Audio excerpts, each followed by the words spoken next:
Assalamualaikum warahmatullahi wabarakatuh. Perkenalkan, saya Silvia Nurdianti dan rekan saya Ru'yatul Maula. Kami dari kelompok 9 akan membahas e-learning bahasa Arab berbasis psikologi. Pada kesempatan kali ini, kami akan membahas pengertian psikologi, sejarah psikologi, fitur-fitur dalam psikologi, kelebihan dan kekurangan psikologi, dan cara menggunakan psikologi. Langsung saja pada pembahasan yang pertama, yaitu pengertian psikologi. Pengertian psikologi. Psikologi adalah jejaring sosial berbasis web khusus untuk K12, sekolah dan lembaga pendidikan tinggi, yang difokuskan pada kerjasama untuk memungkinkan pengguna membuat, mengelola, dan saling berinteraksi, serta berbagi konten akademis. Psikologi juga bisa dikatakan sebuah komunitas pendidikan, sebuah jejaring sosial khusus untuk siapa saja yang ingin serius belajar learning management system berbasis web. Psikologi adalah salah satu LMS yang gratis dan memungkinkan kolaborasi secara online antara siswa dengan siswa, dosen dengan siswa, bahkan dengan orang tua siswa.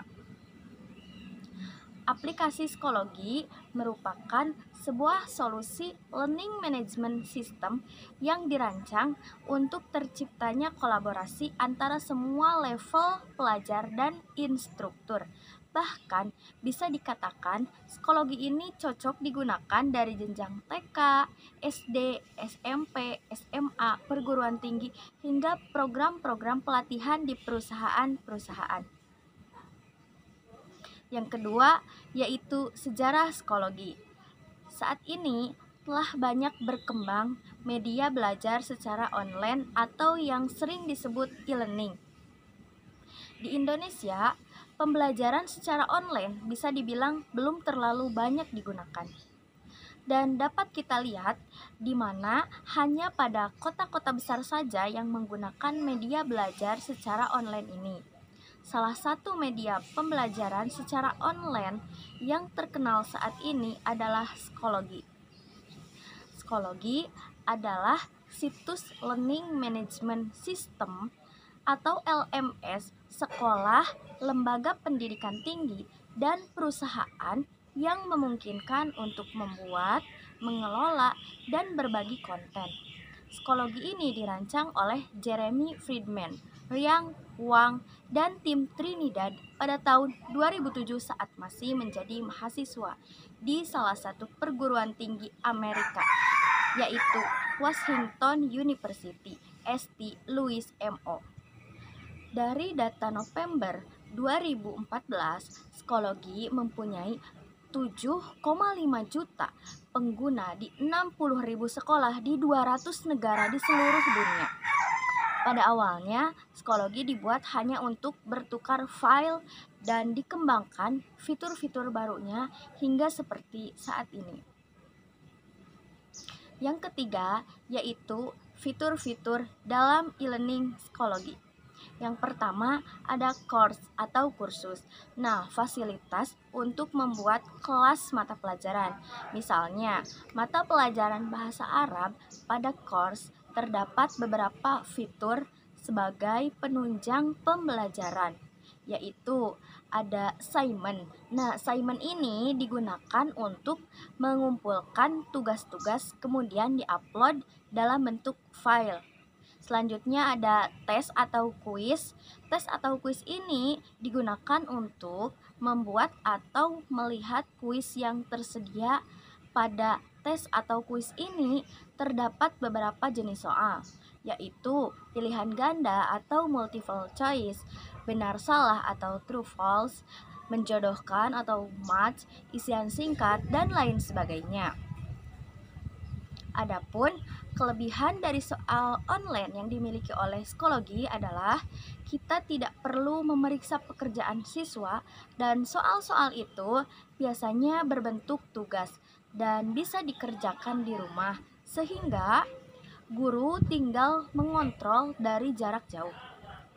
Selanjutnya ada file atau link, yaitu berisi sebuah materi yang berupa file atau menuju tautan tertentu, yang di dalamnya memuat link pembelajaran yang akan dipelajari di hari itu juga. Selanjutnya discussion, yaitu digunakan untuk tempat berdiskusi bersama mengenai pembelajaran yang sedang dipelajarinya dalam satu course atau kursus. Selanjutnya ada album, yaitu kumpulan foto-foto yang telah diupload akan tersimpan di dalam album tersebut.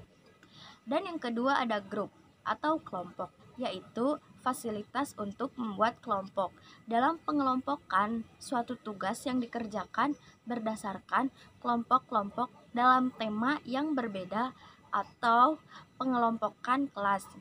Misalnya, pembagian kelompok tugas mencari terjemahan dari kalimat yang berbeda-beda antar kelompok. Yang ketiga, ada resource atau sumber belajar, yaitu fasilitas yang digunakan untuk menjaga, melacak dokumen, file, dan gambar yang diupload dalam kelas. Yang keempat, ada recent activity, yaitu fitur yang digunakan untuk menampilkan berita terbaru yang terdapat dalam psikologi. Ini bisa dengan cara di scroll ke atas supaya kita mendapatkan berita terbaru.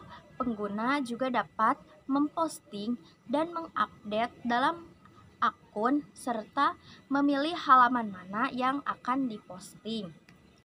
Yang kelima yaitu kalender. Kalender ini gunanya untuk menampilkan halaman kalender yang telah diposting di recent activity. Dan yang keenam yaitu message. Message ini berguna untuk mengirimkan pesan kepada siapapun, atau kita bisa melihat pesan antara sesama pengguna psikologi. Yang ketujuh yaitu people. People ini berguna untuk melihat daftar pengguna dalam suatu kelas. Misalnya, kita mau mencari nama si A di psikologi. Nah, kita tinggal klik fitur yang bertuliskan people, dan di sana kita akan menemukan daftar nama-nama pengguna psikologi dalam satu kelas tersebut. Baik, di sini saya akan menjelaskan pembahasan berikutnya, yaitu terkait kelebihan dan kekurangan dan cara menggunakan aplikasi Schoology itu sendiri. Baik, kita langsung saja kepada pembahasan terkait kelebihan e-learning berbasis Schoology ini, diantaranya yaitu memuat 4 kata kunci, yaitu stay connect, kemudian extend class time, manage on the go, and leverage iOS and Android device. Baik, kita akan bahas satu persatu. Yang pertama, stay connect. Maksudnya, guru itu dapat mengirimkan pembaharuan ke course ataupun grup dan dapat mengirimkan pesan pribadi dan memberikan umpan balik kepada siswa melalui perangkat mobile mereka masing-masing. Dan yang kedua, yaitu extend class time. Artinya, siswa itu dapat mengetahui pelajaran secara online, kemudian mereka itu dapat berdiskusi dengan rekan-rekannya dan dapat belajar secara mandiri di mana saja dan kapan saja yang mereka inginkan. Kemudian, manage on the go. Dengan Schoology ini, guru dapat dengan mudah mengabsen, kemudian memberikan penugasan, dan berdiskusi secara online dan menilai hasil dari pembelajaran. Ataupun dapat memberikan umpan balik terhadap siswa melalui perangkat mobile mereka masing-masing. Merekanya itu yaitu kepada siswa ya. Dan yang terakhir yaitu leverage iOS and Android device. Maksudnya, Schoology ini merupakan aplikasi yang mana aplikasi ini mudah untuk diakses oleh semua perangkat, baik itu iOS ataupun Android device. Seperti itu. Selanjutnya yaitu kekurangan e-learning berbasis Schoology itu adalah Yang pertama, diperlukan akses internet. Karena Schoology ini tidak dapat diakses secara offline. Dan yang kedua, tampilan home yang kurang interaktif sehingga ketika orang yang pertama kali mengakses Schoology ini, mereka itu akan merasa kesulitan untuk dapat menemukan atau menggunakan fitur-fitur yang ada di dalam Schoology ini. Selanjutnya yaitu penggunaan bahasa yang kurang variatif sehingga tidak mendukung adanya bahasa Indonesia. Dan konten pada versi mobile itu kurang lengkap ya. Dan yang terakhir yaitu kurangnya fasilitas yang dapat digunakan oleh siswa karena lebih banyak fasilitas yang dapat digunakan oleh guru. Baik, selanjutnya yaitu cara menggunakan aplikasi Schoology itu seperti apa sih? Nah, yang pertama, cara membuat kelas dengan fitur Schoology. Di antaranya yaitu kita klik fitur course atau halaman apps Schoology, lalu kita klik create untuk memulai membuat kelas.